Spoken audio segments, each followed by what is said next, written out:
in a federation of equal status. Things didn't go as planned, though, because Cameroon became more French than English, and in recent years, there's been bloodshed to restore things to where they were in 1961.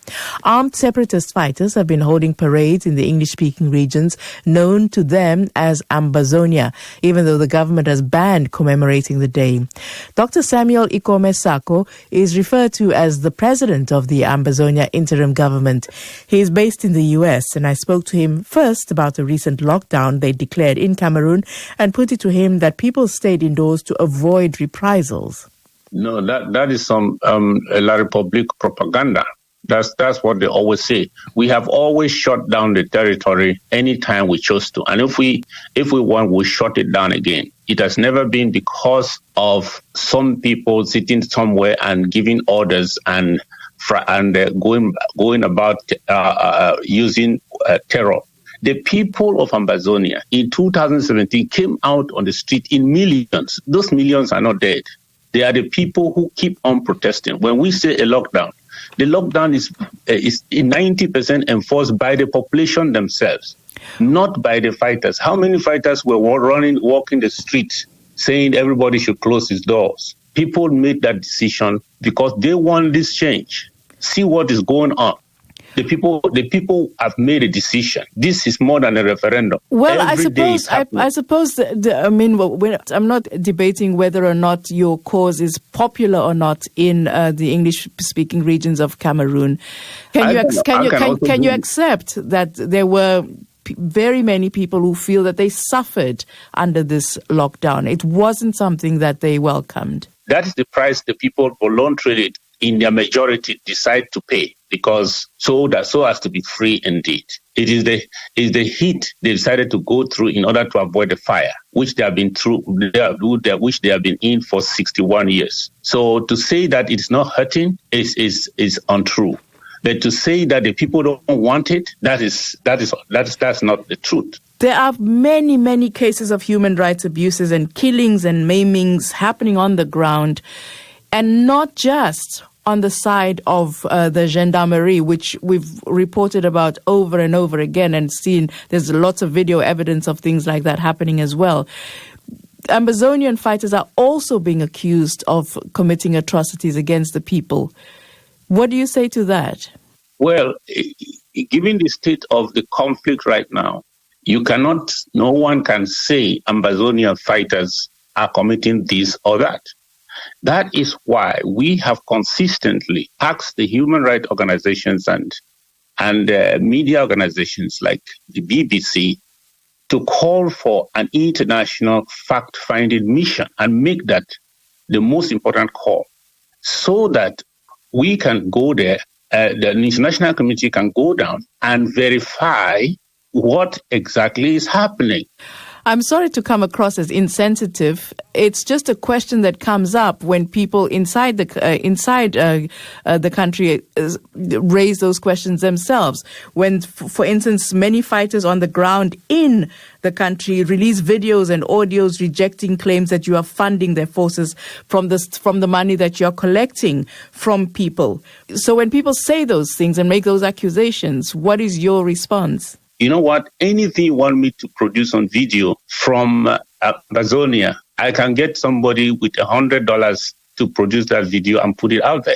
So that is not the truth. If you want to know the truth, you have to go down and really consult a vast segment of the population and compare the facts and the stories. Well, yes. The people have borne the brunt of the wrath of the government and the gendarmerie, but also the Ambazonians. We mustn't forget that.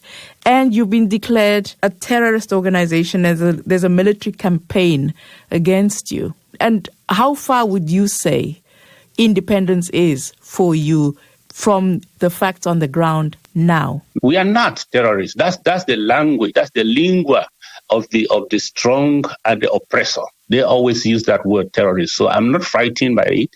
We should be defined by exactly what our intentions are. We are restoring a country that was granted independence by the United Nations. So we are not inventing anything here. We are not separating or dividing somebody's country. So we are not secessionists or terrorists. They are the terrorists. In fact, they are the secessionists because they are the one who seceded from that Federal Republic of Cameroon that was mandated by the United Nations. So they seceded. And if they are fighting, they are the terrorists. That's Samuel Ikome Sake, the self-styled president of the Ambazonia interim government. The program you're listening to is Focus on Africa on the BBC World Service. My name is Paul Bachbinga and it's coming up to 17:30 Greenwich Mean Time. To Cameroon now, where traffic has been disrupted in the southwest regional capital, Buea. This follows the fatal shooting of a toddler by a gendarme at a checkpoint. Youth have been protesting on the streets of the region, which has become volatile with the 4-year-long Anglophone conflict. Soldiers have been deployed to contain the demonstrators, as Randy Josa reports from Yaoundé.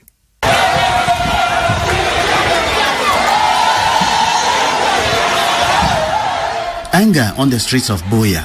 A crowd of mostly young men and women have stormed the streets, carrying the body of a 3-year-old girl, her skull missing. They fetched it from the floor of their family car, her own blood covering 2 school bags on the back seat. A road control gendarme officer suspected of shooting the child seems to have been beaten into a coma. His body dumped on the roadside. A group of men seized him, kicking, punching and smashing him with rocks. This Buea-based media man, Jude Mbaku, arrived at the scene soon after and spoke to the BBC on the line to Buea. So far, we've been seeing military cars, and they are the only ones on the road right now. All other vehicles, especially taxis, have been stopped. Early this morning, a child about 4 years old was shot.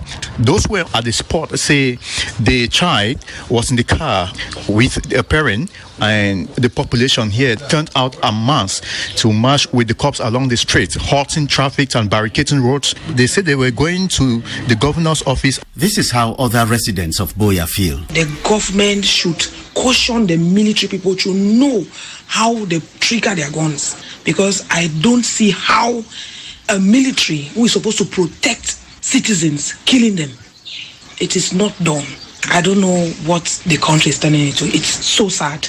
It's just a shock to me that a trained specialist soldiers, believing that they are out to protect people, they kill people every day, killing children of 5 years of age. It's a shocking thing. I think this government is a dead government. A tense moment at the regional governor's office. Some women are wailing and rolling on the ground. Boisterous men brandishing green leaves, chanting 500, 500. Another way of telling the public that the gendarme shot at the car because the driver refused to offer him a bribe of 500 francs. The regional governor, Bernard Okalia Bilai, spoke to the crowd. An innocent child was going to school. I'm fighting here for children to go to school. Yes. And how is it that a child on his way to school is killed? So it is a shock. With the school uniform. Rest assured that I, governor, you know me. Those who did it, no matter they are great, they will pay. Yes. They will pay. Are you listening to me? Yes. Okay. Rights lawyer Joseph Fru Awa is concerned. How can you talk about a child who is less than 10 years old sitting with a mother in a car and the drains are laid open because of police brutality? Insecurity and going to school are incompatible. And that is why the human rights community has been shouting and screaming every day. And now we have the results in our face. Government cannot be pretending that things are normal and that they can go to school when there are orders out there from their hierarchy to shoot down on defenseless civilians. This is not an isolated incident. Cab drivers have been shot at, beaten up or molested in different ways by traffic police officers. The National Anti-Corruption Commission, CONAC, last month published its annual report citing the traffic police as one of the most corrupt sectors in the country. Randy Josa reporting from Yaoundé.